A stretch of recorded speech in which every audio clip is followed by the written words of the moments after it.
Hello friends, this is B S academy classes present by Sandeep. तो students, आज की इस क्लास में हम सीबीएसई यूजीसी नेट का एक टॉपिक और इंट्रोड्यूस करेंगे।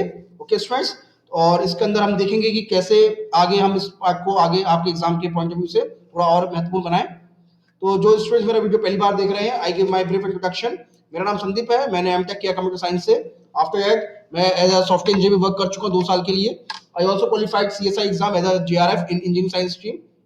I also qualified CBSE UGC NET exam as JRF 3 times, and right now I'm working as a research scientist post. Okay students, तो इस वीडियो में हम आरएम का जो लास्ट टॉपिक है पार्ट 6 को करेंगे। तो स्टूडेंट्स, ये आपका लास्ट पार्ट है आरएम का, रिसर्च मेट्रोलॉजी का। उससे पहले मैं पीपल एंड एनवायरनमेंट की सीरीज में अपलोड कर चुका हूं, और इसके बाद मैं टीचिंग एप्टीट्यूड और आपका कम्युनिकेशंस एंड आईसीटी के पार्ट को भी मैं बहुत जल्दी इंट्रोड्यूस करने वाला हूं। तो स्टूडेंट्स, आप एग्जाम से पहले इन टॉपिक को जरा रिवाइज करके जाइएगा, क्योंकि आपके एग्जाम के लिए बहुत जरूरी है पेपर नंबर 1 के लिए। एक्चुअली में ये पेपर नंबर 1 के टॉपिक है सारे के सारे, ये मैंने आपको पहले भी बताया था। ओके, नाउ इसके टॉपिक के अंदर हम पढ़ेंगे role of computer in RM या role of computer in research. Computer की जगह अगर मैं टेक्नोलॉजी बोलूं तो अच्छा रहेगा, तो role of computer, role of technology in research. Okay, क्या है जरा देखिए। तो देखिए स्टूडेंट्स, हमारी जो रिसर्च के अंदर जो कंप्यूटर का है वो बहुत इंपॉर्टेंट रोल है, क्योंकि हमें अपनी रिसर्च के अंदर कैलकुलेशंस करनी पड़ती है। जनरली अगर हम टेक्निकल रिसर्च के बारे में बोले तो we have to do calculation in our research and which are very fast performing. यानी एक तरह से आप बोले कि जो आपकी कैलकुलेशन होनी चाहिए बहुत फास्ट होनी चाहिए और इतनी स्पीड में होनी चाहिए, क्योंकि जैसे अगर हमें यहाँ से एक यान भेजना है ग्रह पर, मंगल ग्रह पर जैसे यान हमने भेजा, तो उसमें जो कंप्यूटर जो कैलकुलेशन थी वो स्पीड ऑफ लाइट के अकॉर्डिंग थी, यानी स्पीड ऑफ लाइट के वे में इतनी फास्ट थी। तो कंप्यूटर का जो रिसर्च में है का जो टॉप एक तरह से अहम रोल है, और इसको मॉडर्न टाइम में हम इग्नोर नहीं कर सकते हैं। तो कंप्यूटर के लिए जनरली जो हम डेटा का एनालिसिस करते हैं वो भी अपने कंप्यूटर की हेल्प से ही होता है, क्योंकि डेटा को कैसे हमें रिप्रेजेंट करना है, डेटा को कैसे हमें एनालिसिस करना है, और डेटा को कैसे हमें रिजल्ट को शो करना है, तो आप इसके अंदर हर वे के अंदर कंप्यूटर का रोल है। अगर देखें आप कंप्यूटर की आरएम के अंदर आपके 8 to 10 टॉपिक्स होते हैं, 8 to 9 स्टेजेस होती हैं। तो 8 to 10 स्टेजेस के अंदर हर स्टेज के अंदर कंप्यूटर का बहुत मेन रोल है। प्रॉब्लम को आइडेंटिफाई करने से लेकर रिसर्च डिजाइन से लेकर सैंपल डिजाइन से लेकर सैंपल टेस्टिंग से लेकर कंक्लूजन से लेकर रिपोर्ट राइटिंग का। इवन अब तो रिपोर्ट राइटिंग भी जो होती है आपकी लैटेक्स में बनती हैं, और इवन लैटेक्स जो एक फॉर्मेट है रिपोर्ट राइटिंग का लिखने का तरीका है, और आपका बहुत से सॉफ्टवेयर हैं जो आप जिस पे आप रिपोर्ट राइटिंग को लिखते हैं। ओके, रिपोर्ट को लिखते हैं, तो कंप्यूटर का रोल बहुत इंपॉर्टेंट है। अब देखिए, रिसर्चर का जो वर्क होता है, आपके पास मैंने बताया कि रिसर्च के पास ह्यूज डेटा होता है, और उस डेटा को कैसे प्रोसेस करना है, ये भी डिफरेंट डिफरेंट टेक्निक्स में कैसे यूज करना होता है, ये भी हम कंप्यूटर से ही करते हैं। ओके स्टूडेंट्स, और देखिए कंप्यूटर से ह्यूमन एफर्ट रिड्यूस हो जाता है, नेग्लेक्ट नहीं होता, इट इज अ रिड्यूस, और इसके अंदर आप रिसर्च के अंदर अपनी क्वालिटी को ऐड कर सकते हैं। तो जैसे मैंने बताया कि जो हमारे डिफरेंट डिफरेंट टेस्ट होते हैं, और जैसे मीन निकालना है, स्टैंडर्ड डेविएशन निकालना है, कोरिलेशन निकालना है, कोफिशिएंट्स के अंदर, वेरिएबल्स के अंदर टी टेस्ट करना है, वेरिएंस निकालना है, covariance, multiple regression, factor analysis, और आपके different different non parametric analysis है, वो सभी को हम कंप्यूटर की हेल्प से ही करते हैं, क्योंकि हम इनको प्रोग्राम की हेल्प से करते हैं। तो इनको करने के लिए, प्रोसेस करने के लिए हम प्रोग्राम लिखते हैं डिफरेंट डिफरेंट लैंग्वेज में, और प्रोग्राम से हम कंप्यूटर एनालिसिस करके अपने रिजल्ट्स को निकालते हैं। ओके स्टूडेंट्स, इसके बाद हमारे पास टेक्निक यूज होती है हिट एंड ट्रायल्स की, ट्रायल एरर की। तो उसके वे से हम आरएम के अंदर उसका हम रिड्यूस कर सकते हैं कंप्यूटर में एरर, यानी एरर को हम मिनिमाइज कर सकते हैं कंप्यूटर की हेल्प से। और research involves a lot of calculation, जो मैंने पहले बताया, और जो कि इटरेशन फॉर्म में होते हैं। ओके, यानी आपको बार बार वही कैलकुलेशन करनी है हर बार, यानी आपको 10 नंबर को जोड़ना है और हर बार जोड़ना है, यानी ये जो रिपीटेड वर्क होता है, इटरेशन होते हैं, ये बहुत बोरिंग होता है। कोई भी आदमी करेगा तो 5-6 बार करके ही बोर हो जाएगा। बट कंप्यूटर क्या होता है, जो आपकी जो इक्वेशन होते हैं, जो कैलकुलेशन होती है, रिपीटेटिव नेचर होता है, उसको भी करके वो बोर नहीं होता है। तो computer best for such work, और ये रिसर्चर से गलतियों की भी पार्ट को हटा देता है, यानी गलती नहीं होती है, और साथ में जो रिजल्ट आखिरी में निकलते हैं वो एकदम एक्यूरेट रिजल्ट निकलते हैं। ओके, एक्यूरेट रिजल्ट निकलते हैं। अब डिफरेंट डिफरेंट सिनेरियो आपको, डिफरेंट डिफरेंट टेस्ट केसेस आपको जनरेट करने हैं, जो कि हमारे टेस्ट, जिसे हम टेस्ट के जनरेट करते हैं, जिसे हम टेस्टिंग कहते हैं। तो टेस्टिंग बहुत जरूरी होती है किसी भी प्रोग्राम के लिए, किसी भी रिसर्च के लिए। तो टेस्टिंग भी आजकल जो होती है, जिसको पहले अगर हम मैनुअली कर देते तो हफ्ते हफ्ते, महीने महीने लग जाते, साल साल लग जाते, तो आपका टेस्टिंग हम विद इन मोमेंट्स यानी विद इन वीक में हम उसको पूरी टेस्टिंग को हम कंप्लीट कर सकते हैं। ओके स्टूडेंट्स, और साथ में जो रिसर्चर का जो वर्क होता है, केवल डेटा को फीड करना होता है, उस पर लोड करना होता है ऑपरेटिंग सिस्टम के अंदर, और जो कोई कौन सा सॉफ्टवेयर यूज करना है, इसका काम केवल इतना ही होता है रिसर्चर का, यानी एक्यूरेट डेटा हमें फीड करना है, कौन सा ऑपरेटिंग सिस्टम यूज करना वो करना होता है, और कौन सा सॉफ्टवेयर यूज करना होता है। ये अगर हम सेलेक्ट कर लें, ये अगर यूजर सेलेक्ट कर ले, तो एनालिसिस का पार्ट, ये पूरा का पूरा पार्ट, ये सारा एनालिसिस पार्ट, रिजल्ट जनरेशन का पार्ट, ये सारा का सारा कंप्यूटर अपने आप करके दे देता है। तो यानी डेटा कलेक्ट करना, ऑपरेटिंग सिस्टम सेलेक्ट करना, सॉफ्टवेयर कौन सा यूज करना, ये अगर हमारा यूजर कर दे तो ये वाला नेक्स्ट के 2 पार्ट्स हमारे कंप्यूटर करके दे देता है। और ये जो वर्क है, जो कि महीनों में, सालों में होते थे, वो केवल कुछ सेकंड या मिनट्स में हो जाता है। ओके स्टूडेंट्स, अब देखिए हमारे पास जो डेटा होता है, न्यूमेरिकल डेटा होता है, उसको एनालिसिस करने के लिए हमें बहुत बहुत मतलब एकदम स्पीड चाहिए होती है, और उसको इजी वे में रिप्रेजेंट करा जाता है कंप्यूटर के हेल्प से।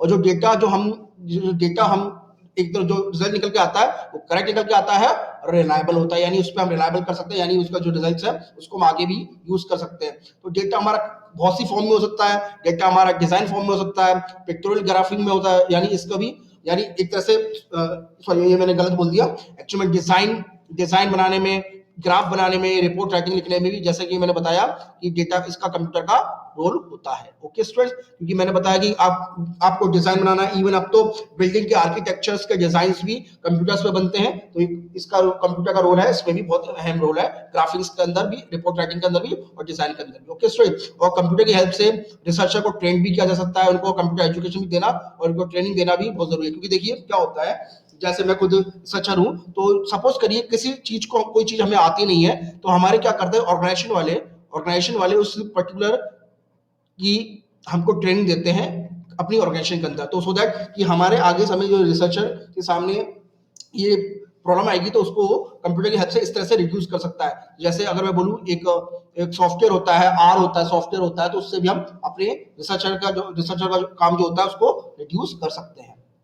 ओके, नाउ रिसर्चर का जो काम होता है, यानी उसको उसको सारी की सारी कंप्यूटर डेटा एनालिसिस स्किल आनी चाहिए। यानी अब तो मैनेजमेंट में भी जो थ्योरी होती है, मैनेजमेंट में भी जो आपकी जो टॉपिक्स होते हैं, टेक्निकल में भी जो रिसर्चर का जो टॉपिक होते हैं, उसमें सभी के अंदर आपकी एनालिसिस की जो पार्ट होता है वो कंप्यूटर द्वारा होता है। तो इसमें एक तरह से डेटा एनालिसिस का पूरा वर्क उनको सिखाया जाता है, कैसे उनको सॉफ्टवेयर का यूज अपने अपने वर्क के लिए करना है, पूरा का पूरा कंप्यूटर पूरे ऑर्गेनाइजेशन की समझाती है। ओके, और इसके तो इवन कोर्सेज भी होते हैं, आप देखिएगा, जैसे मैं एक वेबसाइट बताऊं coursera.com पर, आप उसको जाकर सिलेक्ट करके किसी भी तरह के आपको किसी भी वर्क में, रिसर्च में, कर्म के वर्क में किसी भी तरह कोई कोर्स हो रहा है, तो वहां से आप ऑनलाइन प्रोवाइड कर सकते हैं, ले सकते हैं।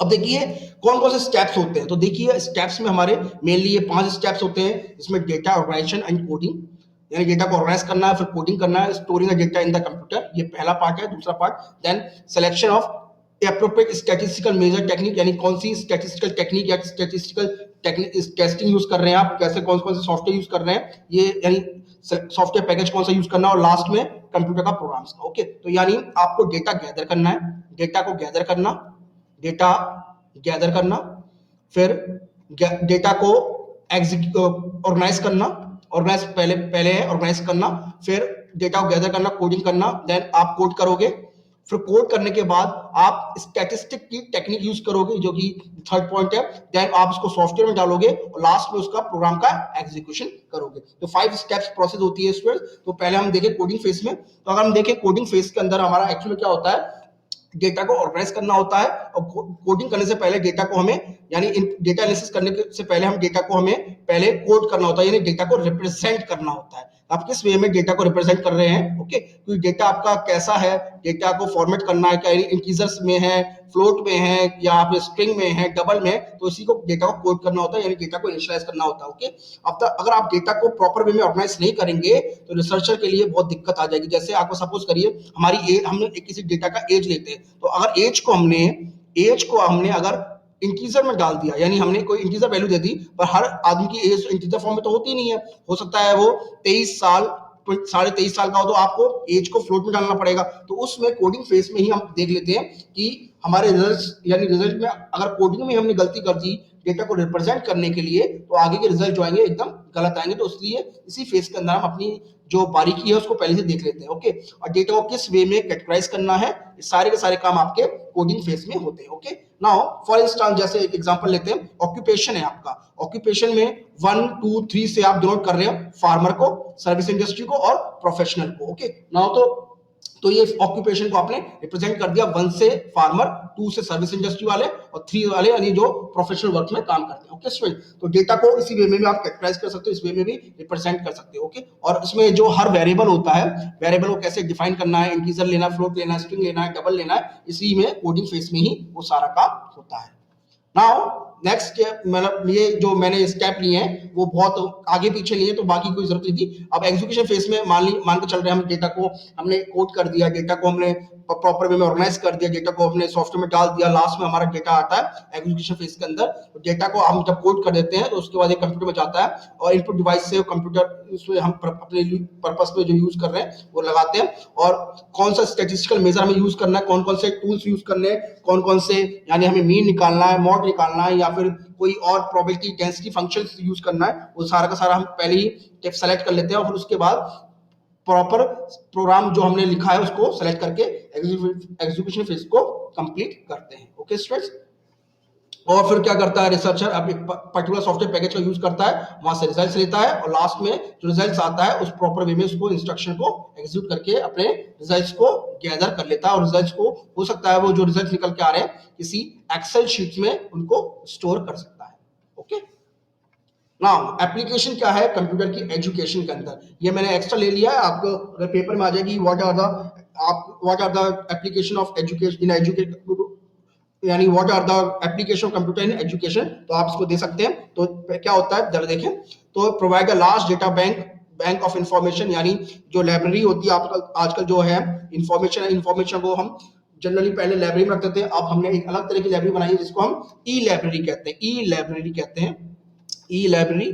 ओके, और हम टाइम टेबल को भी अब कंप्यूटर के द्वारा ही बना लेते हैं, यानी हमें मान के चलिए बस इनपुट दे देते हैं, यानी आपको फर्स्ट क्लास फिफ्थ के अंदर कितने पीरियड चाहिए और कितनी कौन सा टीचर उनको पढ़ाना है, तो कब फ्री होगा वो अपने आप ही ऑटोमेटिकली टाइम टेबल क्रिएट कर देगा, कंप्यूटर कर देगा। और जो डिफरेंट डिफरेंट कॉम्प्लेक्स कैलकुलेशन होती है एजुकेशन के अंदर, वो सारा का सारा कंप्यूटर कर देता है। टीचिंग में, लर्निंग प्रोसेस में सारी की सारी असिस्टेंटशिप कंप्यूटर प्रोवाइड कर रहा है, स्टूडेंट्स की प्रोफाइल क्रिएट करता है और स्टूडेंट्स को कैरियर गाइडेंस तक की सारी के सारी कंप्यूटर के द्वारा उनको प्रोवाइड हो रही है। नाउ नेक्स्ट है application scientific research. Scientific research में कौन कौन से हैं, तो डिफरेंट मॉडल प्रोसेसिंग, कौन सा मॉडल सेलेक्ट करना है, कौन मॉडल के अंदर ये आपके पास प्रॉब्लम है, आपके पास वो प्रॉब्लम के अकॉर्डिंग आपको मॉडल सेलेक्ट करके देगा कंप्यूटर। उसके बाद कौन कौन सी कंप्यूटेशंस, यानी मैंने बताया कैलकुलेशंस के अंदर यूज होता है। उसके बाद इसके अंदर हम रिसर्च एंड डेटा एनालिसिस को भी यूज करते हैं इसी के अंदर। ओके, अब इसका एडवांटेज क्या है, मैंने सारी चीजें पढ़ ली, इसका एडवांटेज क्या है, एडवांटेज तो मैंने पहले ही बता दिया आपको, इतनी सारी नॉलेज हो ही गई है इसके बारे में, बट फिर भी तो एक्चुअली मेरे कंप्यूटर जो रिसर्चर के लिए है वो डेटा एनालिसिस के अंदर बहुत मेन रोल प्ले करता है डेटा एनालिसिस के अंदर, क्योंकि इसी के अंदर अगर एरर आ गई तो उसके रिजल्ट जो आएंगे वो गलत आ जाएंगे। ओके, तो रिसर्चर के अंदर जो जो टास्क होता है, जो जो कैलकुलेशन होती है बहुत फास्ट स्पीड से और ग्रेट, और उसकी रिलायबिलिटी भी बहुत एक्यूरेट होती है, यानी रिजल्ट जो हमारे मिलते हैं वो एकदम एक्यूरेट रिजल्ट मिलते हैं। ओके, और जो डेवलपमेंट जो हमारा होता है कंप्यूटर टेक्नोलॉजी के द्वारा, उसको हम फर्दर इनहांस और यूज कर सकते हैं कंप्यूटर रिसर्चर के लिए। और जो प्रोग्रामिंग नॉलेज हमें चाहिए कंप्यूटर के लिए, अगर कंप्यूटर ना हो उसके लिए, तो कंप्यूटर ही नहीं है तो प्रोग्रामिंग नॉलेज की कोई भी वैल्यू नहीं है, क्योंकि अल्टीमेटली जो प्रोग्रामिंग लैंग्वेज है कंप्यूटर के बिना वो चल नहीं सकती है। तो प्रोग्रामिंग लैंग्वेज जब कोई रिसर्चर सीखता है वो तभी तक ही काम करती है जब तक उसके पास कंप्यूटर रहता है, अदरवाइज उसके कोई यूज ही नहीं है। अब इसके लिमिटेशन भी है कुछ कंप्यूटर सिस्टम के, क्या क्या है जरा देखें। तो एक्चुअली में क्या होता है, कुछ ये जो सिस्टम कंप्यूटर की जो सिस्टम हम बनाते हैं, it required lots of time, effort and money, क्योंकि मनी है अब रिसोर्सेज, क्योंकि आप कंप्यूटर जो है वो बहुत कॉस्टली होता है, यानी बहुत मेन रिसोर्स होता है, तो इसके लिए आपको टाइम, एफर्ट और मनी लगाना पड़ेगा। तो और इसलिए जो छोटे छोटे प्रोग्राम्स होते हैं, छोटे छोटे जो रिसर्च के जो टॉपिक होते हैं उसमें हम इसको इंक्लूड नहीं कर सकते, क्योंकि इसके अंदर जो कॉस्ट होती है वो इंक्रीज हो जाती है। अदरवाइज को कॉस्ट हमारे पास, क्योंकि हमारे पास जो रिसोर्सेज हैं वो स्कार्स हैं बहुत, यानी बहुत छोटे लेवल पर है, तो उसको हम इतने बड़े बड़े प्रोजेक्ट पे ही, रिसर्च के प्रोजेक्ट पे ही कंप्यूटर का यूज कर सकते हैं। जैसे मान लीजिए बहुत छोटा काम है तो उसको हम कंप्यूटर पे ना करें तो बेहतर है, अदरवाइज ओके। अगर हमने और एक और इसका लिमिटेशन है कि अगर डेटा और प्रोग्राम को हमने गलत इंट्रोड्यूस कर दिया कंप्यूटर के अंदर, तो जो रिजल्ट्स निकल कर आएंगे वो भी रॉन्ग रिजल्ट्स निकल कर आएंगे। ओके स्टूडेंट, तो इसलिए डेटा एनालिसिस का फिर कोई यूज भी नहीं है। तो डेटा जो आप फीड कर रहे हैं, डेटा फीड जो कर रहे हैं अपनी मशीन्स के अंदर, it should be accurate, otherwise गलत रिजल्ट आकर आपका जो रिजल्ट आएगा वो गलत आएगा, और उसका जो एनालिसिस करके आप कंक्लूजन निकालेंगे वो भी टोटली रॉन्ग हो जाएगा। ओके, तो स्टूडेंट्स में हमने इस टॉपिक में हमने बहुत थोड़ा छोटा टॉपिक था ये, तो मैंने इसके अंदर रोल बताया कि role of computer in research, so that मैं मानता हूँ शायद आपके एग्जाम पॉइंट ऑफ व्यू से इंपॉर्टेंट रोल प्ले करेगा आपके लिए डिफरेंट डिफरेंट टॉपिक्स के अंदर। सो प्लीज स्टूडेंट्स इसको जरा पढ़ लीजिएगा। अगर फिर भी आपको डाउट है, क्वेरी करनी है आपको, तो you can mail me at my email ID sandeep2006@gmail.com। Okay students, so please subscribe our channel for more videos. Thank you.